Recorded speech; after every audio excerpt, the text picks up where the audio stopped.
Your kid's schools just banned phones. That's great. Now, what about everything else?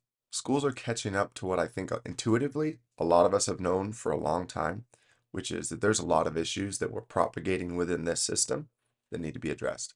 But if we actually transfer our kids into the home, what are the things that we can do, learning from the information of what's happening out there so that we can actually build some momentum? We're going to talk today about a 90-day parent-led reset. I'm going to say that again, a 90-day parent-led reset that's going to allow you to get the momentum that you need to start to transform the results for your children. But first, let's get into some of the top educational issues to make this make sense for us today. Again, huge phone bans kind of going on throughout the country. More than half of US states now restrict phones in school. Severely tightened just this year, right? So why? What is it that we already know, right? There's been lawsuits coming out with parents against different social media companies because of things like Facebook and Instagram being proven to show anxiety and depression in students and children, especially in young girls. There's cyberbullying, there's just distractedness, there's this severe dopamine addiction that we see in everyone, especially our children. I've been hearing these things from public school teachers saying that my kids literally can't listen unless they're being entertained. Think like TikTok reels, flash, micro bits of information has to constantly be changing. That might be too much to ask of a teacher when the reality is students need to learn and develop the ability to sit, to breathe, to be bored, to be in their own thoughts. And phones are a part of the issue that's preventing any of that from happening. And so, again, if school is phone free, what would it look like at home for home study time to be phone free as well?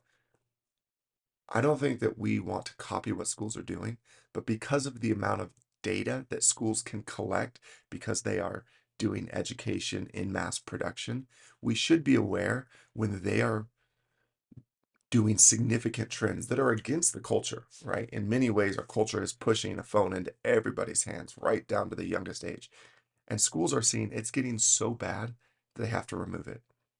Okay, that's probably going to affect you at home too, right? And if you're having hard times with motivation, with agreeableness, with listening, with being able to be bored, and your children are locked onto a phone or a device on a regular basis, this is something we should probably consider reevaluating too. California now requires every district to adopt a smartphone limiting policy by July 1st, 2026. Right? This is coming up soon. And California is as progressive as it gets when it comes to education, right? So, what's our phone rule that we break within our own habits each week? We all have it, right? And so, if we don't have a limiting principle for ourselves, how are we going to consistently have a limiting principle for our children? It's not just the phone time that you give your children. Assuming you do, my personal opinion, I'll just be honest, I would withhold that privilege for as long as possible. Your children do not need a phone. You're scheduling what they're doing by and large. You're taking them to where they need to go. You're holding them accountable. You're providing everything that they need. And so, what does a phone do? It just creates opportunity to bring in distraction, disruption, and so many other things. Do you really want that in your home? It's going to make it a lot harder in almost every case, apart from some very tight guidelines, to actually productively move your child's education forward. So again, Texas also, new HB 1481 bans students' use of personal devices during the school day, statewide, right? The entire state of Texas, second largest state, no, third after California, New York, is having a huge culture shift, removing the use of phones altogether during the school day. What are you doing in your bedroom, right? What is your child doing? What are you doing during the school day, during the waking day, when you're not formally educating your children? What are they? Where are they? How are they spending their time? If there's not a clear restriction or limiting principle on the use of devices, then it's naturally going to be the thing that we and they default to, right? So the state's putting in some oversight in education. What are we doing? Next issue, chronic absenteeism. right? Let's talk about how this gives us the opportunity for a consistency edge at home. Chronic absenteeism peaked around 31% in 2021 and 2022. Well, right, this is obviously in relationship to COVID and everything coming out of that, where kids were basically permitted to not go to school for over a year and then didn't really want to return, right? But even beyond that, still 28% in 2022 and 2023, right? It's an ongoing issue. Right? Consistency is so important, and schools are offering so much, but the kids aren't even showing up, right? And so at home, we can create a rhythm where we have consistency with our children every day. It's funny, home educators almost never take days off, right? Even if your child is sick, the problem when your child is sick and they go to school is they can't do anything. You have to keep them home or you're going to spread it or, it creates other issues. But if your child doesn't feel well and you're teaching them from home, you can adjust the plan. You can literally adjust it to what they can do or what's appropriate. You can have a sick learning day where you guys maybe watch an educational show or something of value, talk about it, reflect on it, get cozy, bond, focus on other issues, but you don't have to throw the whole thing out, right? And so even in the extreme cases where a child would need to stay home from school, they don't have to quit learning at home. And so you get this constant building, even if it's just a little bit each day, that a school simply can't offer. Huge opportunity, huge bonus. Analysts are estimating that about 23.5% of children, students, were still chronically absent in 2024. Right? This issue is continuing. It's not getting better. Right? So where are kids going? There's a lot of kids, like a lot of kids, who are missing more than a month of school throughout the school year. The school year theoretically is approximately 10 months. 1/10 of their formal education is just gone.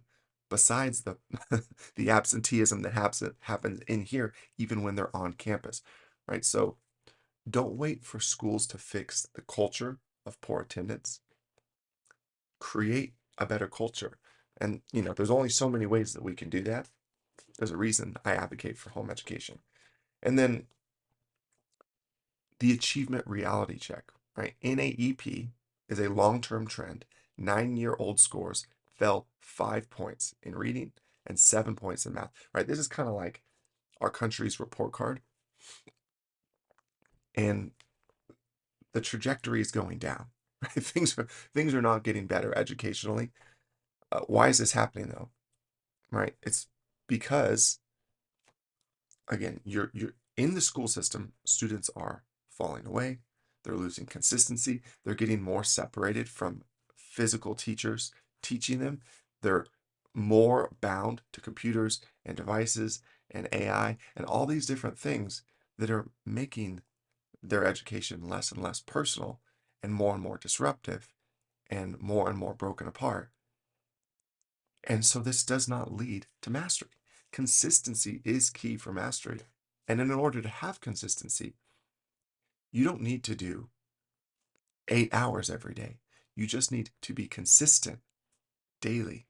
20 minutes of this, 20 minutes of that, right? If you think about a teacher, or a student who needs to learn to read, 20 minutes of decoding or working on their reading, 20 minutes of doing math facts, like 20 minutes of studying at whatever level your child might actually be in.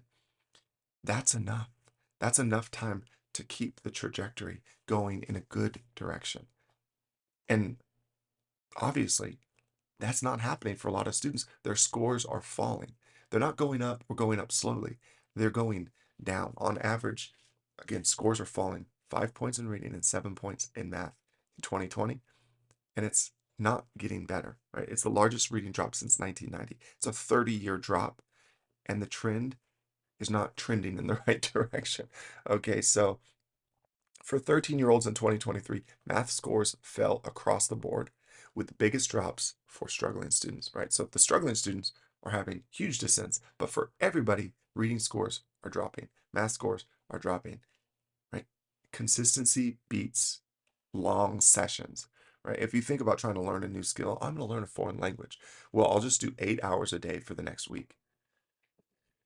You're going to learn something, but you're gonna burn out. What would be more effective? Well, to do 30 minutes a day for the next month, realistically, right? Spreading that time out and allowing them to build and internalize what's actually being taught. This is the home advantage that we can offer our children. You can give your children consistency every day, a little bit at a time. Homeschooling doesn't need to be this huge beast. A couple hours a day is more than enough. Focus on the core subjects. Have a good day together. Build relationships. Work on character and values. And their scores will rise above their peers. Above their peers. Okay, so what else is happening? School choice is expanding big time, as well as ESA dollars, right? ESA is educational savings accounts. And school choice as a movement, which is the funding of public education no longer being limited to public schools where someone lives. So here's how it used to work. You live in a school district. No matter where you are in America, you're in a school district. And because you live there, the public school got money for your children, regardless of whether or not you sent your children to that public school. So the money didn't follow the student.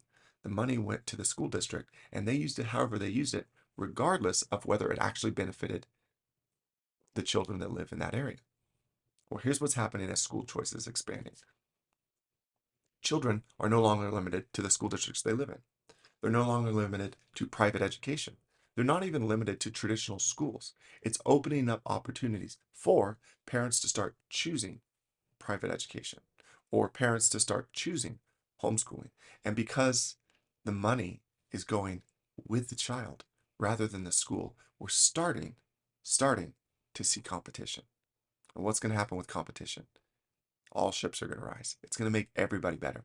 And this is the one thing that public schools have never had, and they're starting to have, which is competition.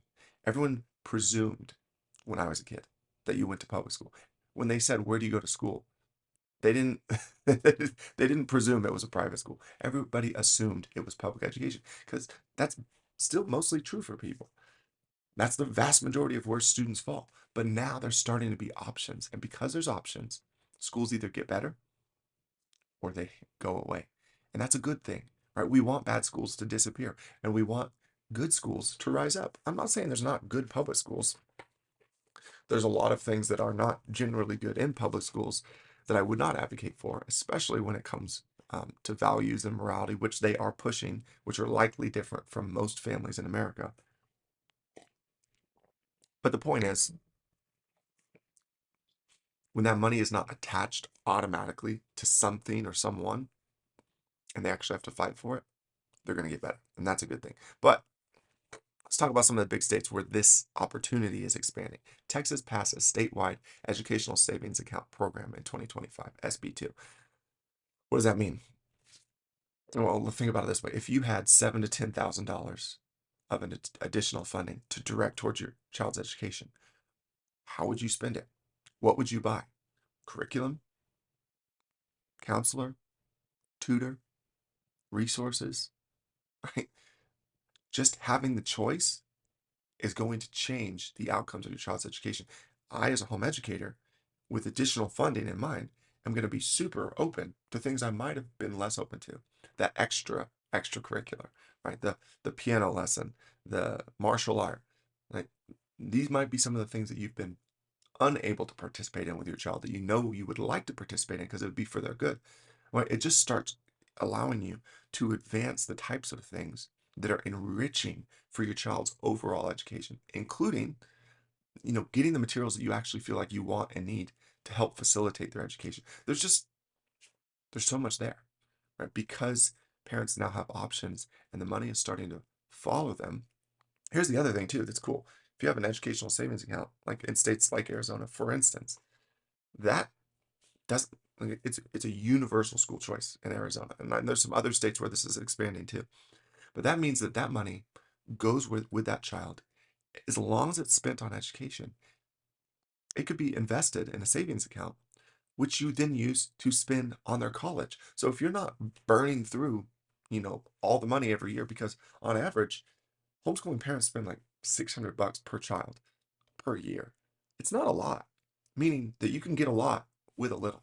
So if parents are resourceful and they're saving that money and they want to do educational trips, or if they want to be able to send their child to university debt free, these become possibilities because you're building a a pile of wealth that's growing that you can use strategically because you've been strategic with how you actually implement your child's education.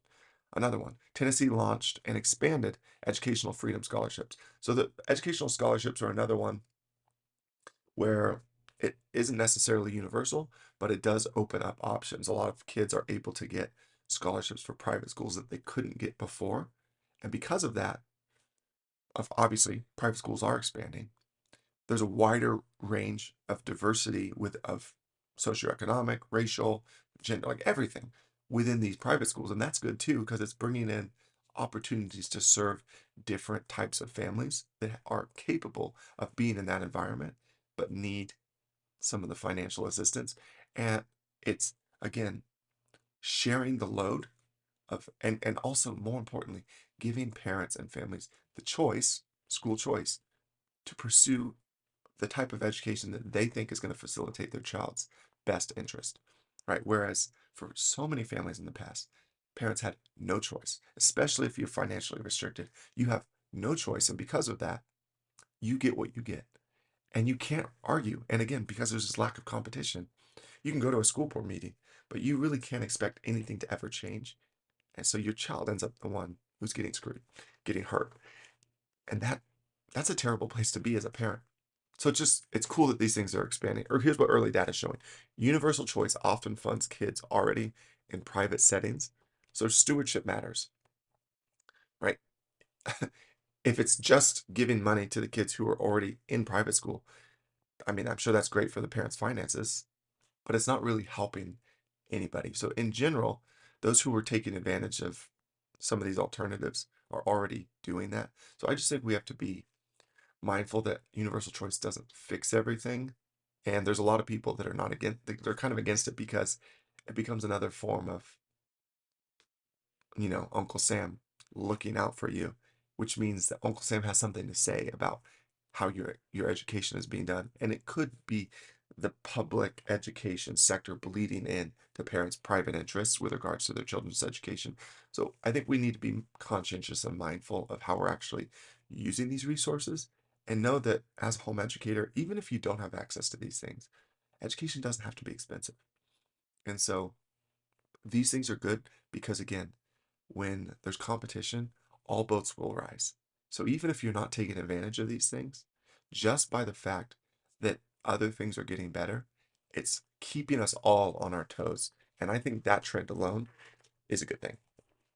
Right? The kind of the next theme we have here is micro schools, hybrid schools. These things are starting to expand a lot. I used to lead a hybrid model school, as a classical school where 3 days a week we provided the curriculum instruction to students. 2 days a week they went home and the parents led that instruction in alignment with the lesson plans that were created. So it had this kind of partnership and handshake agreement between a private school and a homeschool format. So a lot of parents, you might be one of them, don't feel like they can do everything, or there's a work schedule that they need to work around, or they're just not confident in the instruction.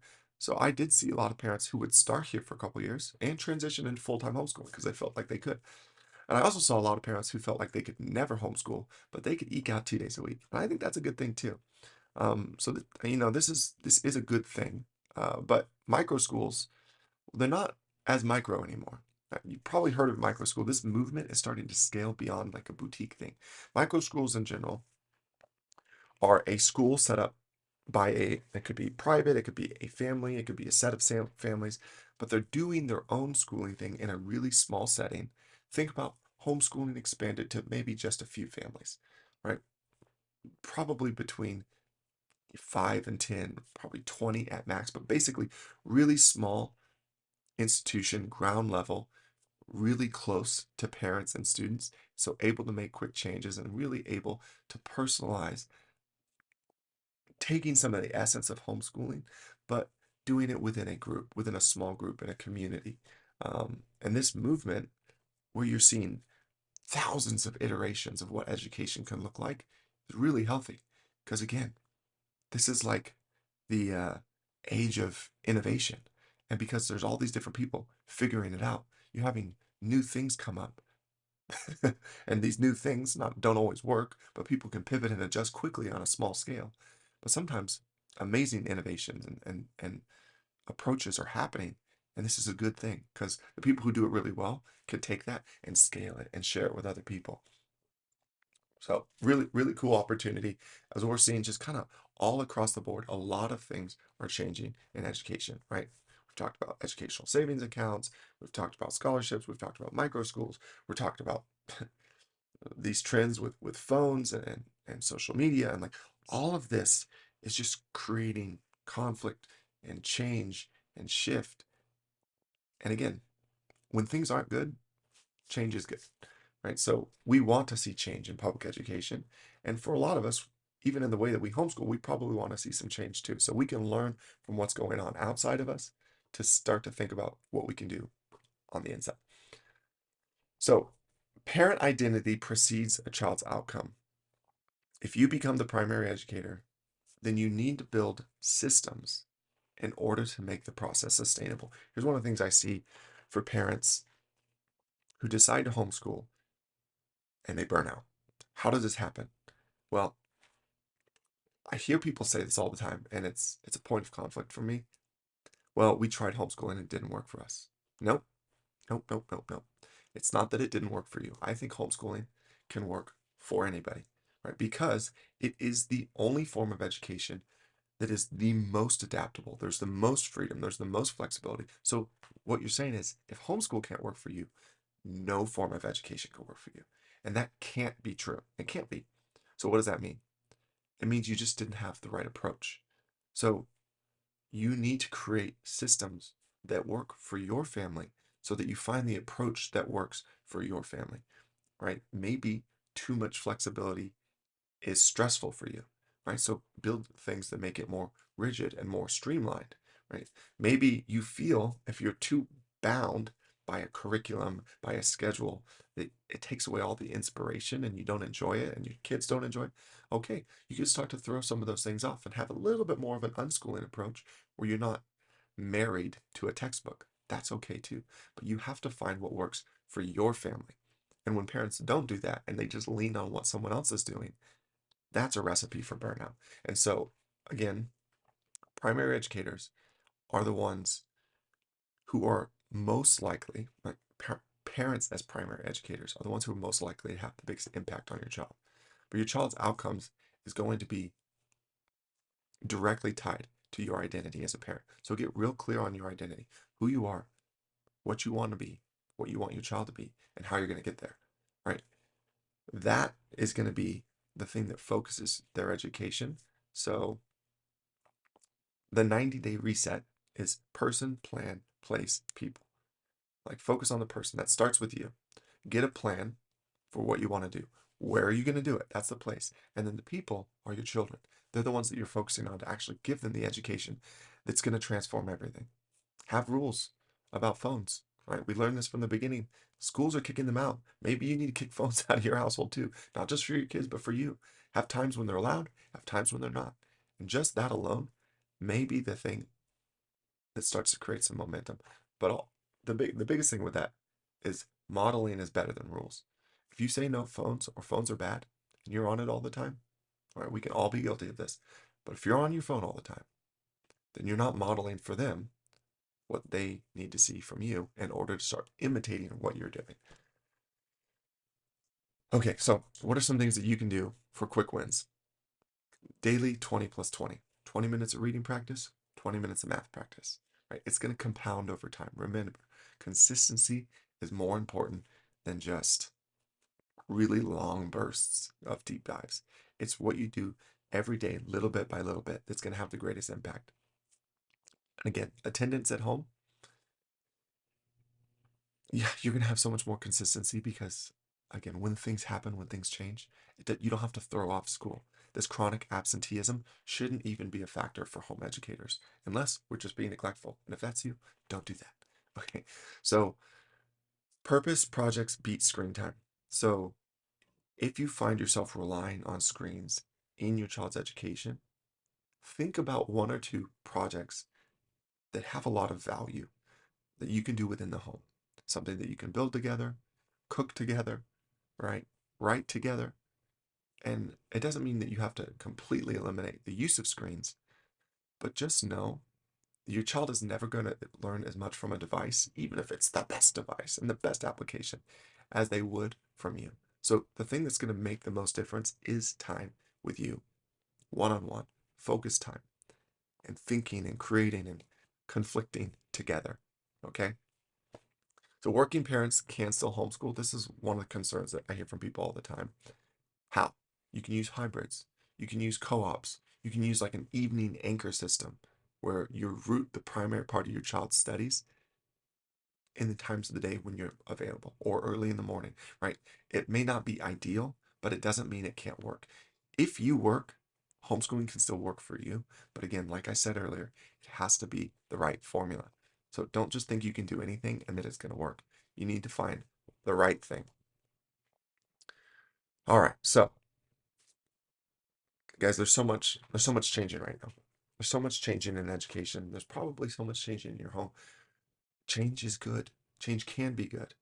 It has to be focused. So for you, my recommendation, get a clear plan. If you're a home educator and you want this thing to work for you, there's lots of different things we can take advantage of. Maybe you live in a state where there's universal school choice and you have new funding and new opportunities. But even if you don't, you can get yourself ready today to start building a personalized education that will actually lead towards your confidence and your child's success, to teach you to model the things that will work for your family.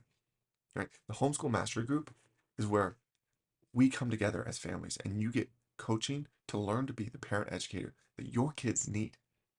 Are you becoming the parent educator that your kids need?